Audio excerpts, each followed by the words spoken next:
Bom dia, gente. O objetivo da aula de hoje é falar sobre combustíveis fósseis, tá? Na aula de hoje a gente vai tratar basicamente o que é um fóssil e o que é um combustível, de forma geral. Nas aulas seguintes a gente vai começar a tratar sobre a origem desse combustível, como ele realmente ele virou um combustível no processo que envolve uma transformação de bilhões ou milhões de anos, tá? Então, primeiro, um combustível fóssil, ele é um combustível que tem uma origem fóssil. O que significa algo ser considerado um fóssil? Ele é um registro arqueológico deixado no solo ou no subsolo. São restos de animais e plantas que se conservaram de maneira natural ao longo de milhões ou até bilhões de anos. Então, o fóssil ele é um registro de um ser vivo. Então, quando eu encontro uma ossada de um bicho, qual é o significado qual o significado que aquilo traz? Aquilo é um registro de um ser vivo que viveu na Terra há milhões ou bilhões de anos atrás. E um combustível fóssil traz o mesmo significado. Ele é um combustível que tem uma origem de uma planta ou de um animal que entrou em decomposição há milhões ou bilhões de anos. Então também é o registro de um ser vivo. E um combustível é qualquer molécula que, ao reagir com oxigênio, libere energia na forma de calor. Então, combustível é isso. Independente da sua origem, se ele é um combustível fóssil ou se ele é um biocombustível, ao reagir com oxigênio, ele vai liberar energia. Então, essa é a utilidade de um combustível, liberação de energia. Galera, esse ΔH igual a menos 802 kJ/mol, como que eu vou ler essa expressão? Kilojoule significa variação de energia na forma de calor. Tá? Então, uma reação que ocorre com essa variação de energia. Esse menos 802, o sinal negativo, significa que essa reação acontece com liberação de energia. Se o sinal fosse positivo, significaria uma reação com absorção de energia. Tá? Mas qualquer queima de combustível, ela vai liberar energia. Kilojoule-mol, kilojoule, unidade de energia. Mol, quantidade de matéria. Então, 1 mol de CH4, que é o nosso combustível, ele libera 802 kJ ao reagir com oxigênio, ao sofrer uma combustão. Tá bom, gente? Também a gente já estudou em aulas passadas que uma combustão ela pode acontecer de forma completa. O que é uma combustão completa? É uma combustão que libera CO2. Por que ela se completa? Porque ela tem oxigênio suficiente. Se ela não tiver oxigênio suficiente, pouco ar ou pouquíssimo ar, essa reação ela vai ser incompleta. Então ela vai liberar ou monóxido de carbono ou carbono na forma de grafite, que é o carbono que a gente chama de fuligem.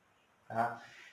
Bom, gente, independente se a queima ela é completa ou incompleta, ela acontece com liberação de energia. Por que a gente busca sempre uma queima completa de um combustível?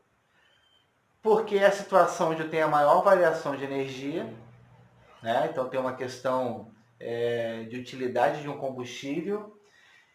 E também a gente pode falar de questões ambientais. A gente já falou, a gente já comentou que o monóxido de carbono ele é extremamente nocivo para a saúde, ele é um veneno. Em pouquíssima quantidade se liga a hemoglobina e mata uma pessoa numa concentração baixíssima.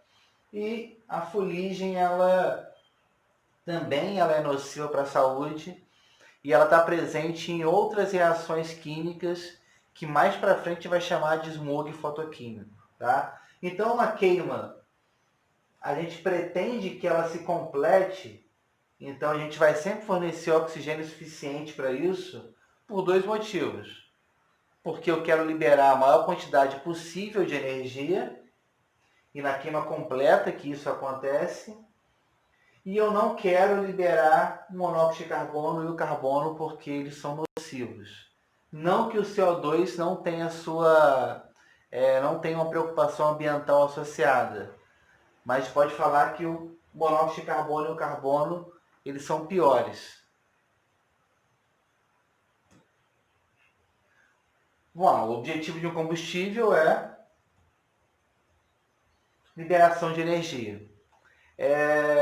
O que a gente consegue observar, e eu peguei como exemplo o CH4, o C4H10 e o C8H18, que são exemplos de combustíveis fósseis, que quanto maior a molécula, olha, o CH4, massa molar, 16 gramas por mol, o C4H10, 58 gramas por mol, o C8H18, 114 gramas por mol. Quanto maior a minha molécula, mais energia essa molécula libera. Então existe uma relação direta com o tamanho do meu combustível, o tamanho da minha molécula, com a liberação de energia. E aí, gente, pode falar que uma ligação química ela é um reservatório natural de energia. Então a ligação química é como se fosse uma energia potencial. O que é a queima? É a quebra dessa ligação química e a liberação dessa energia armazenada. Então, por exemplo, a gente fala de uma queima completa, que é a liberação de CO2. Como que eu libero CO2? E quebrando cada ligação carbono-carbono. Então, cada carbono nessa molécula, que é um combustível, ao ser quebrado, reage com oxigênio e forma CO2. Então, a energia que ela é obtida durante uma reação de queima, ela é devido à quebra de ligações químicas. Agora, como que essa ligação química ela acontece? Por que a gente pode chegar à conclusão que uma ligação química é um reservatório de energia? A gente pode pensar o seguinte: como que uma planta ela consegue crescer enquanto ser vivo? Fazendo fotossíntese, né? Então a luz ela consegue promover uma reação onde o CO2 ele é absorvido pela planta. Após a absorção, ela vai reagir. Então a clorofila ajuda nessa reação, é um catalisador dessa reação. Esse CO2 ele vira uma molécula maior, tipo C6H12O2, que nesse caso eu vou ter uma molécula de glicose, mas durante a fotossíntese eu tenho a formação de outras moléculas de forma secundária, tá? E liberação de oxigênio. Então, como que uma planta consegue capturar esse carbono e transformar numa molécula maior? Através da fotossíntese. E não existe fotossíntese sem a luz solar. Então, eu posso falar que essa luz solar, essa radiação liberada pelo Sol, ela é uma fonte primária de energia. E sem essa fonte primária, eu não tenho a formação de uma molécula maior. Então, é como se essa molécula maior, ela armazenasse essa energia que o Sol libera.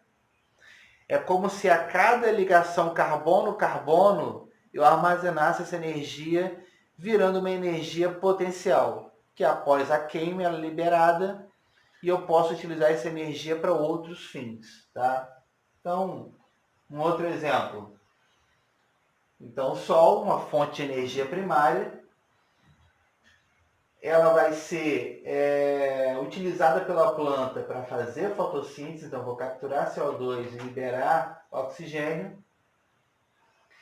Essa planta vai armazenar essas moléculas na forma de glicose, por exemplo. Essa glicose, ela também vai ser armazenada por outros animais. Então eu posso falar que uma biomassa ou é uma planta ou é um animal. Então o que é uma biomassa? É um ser vivo que tem uma capacidade de virar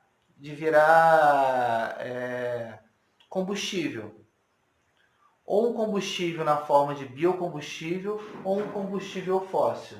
Então esse ser vivo, após a sua morte, durante milhões ou bilhões de anos, por um processo principalmente anaeróbico, ele vai virar um combustível fóssil. Então, qual o objetivo das próximas aulas? É mostrar como que esse processo acontece. Como que um animal ou uma planta, como que essa biomassa que acumulou essa energia primária, que é a energia do Sol, através de ligações químicas carbono-carbono, eu consigo obter ou um combustível fóssil ou um biocombustível. Tá, gente? Então, galera, então o objetivo da aula de hoje é explicar o que é um combustível e as próximas aulas a gente vai falar como que esse combustível fóssil ele foi obtido através de bilhões de anos. Como que ele virou um petróleo ou como ele virou um carvão mineral. Tá bom, gente? Beijinho, até a próxima.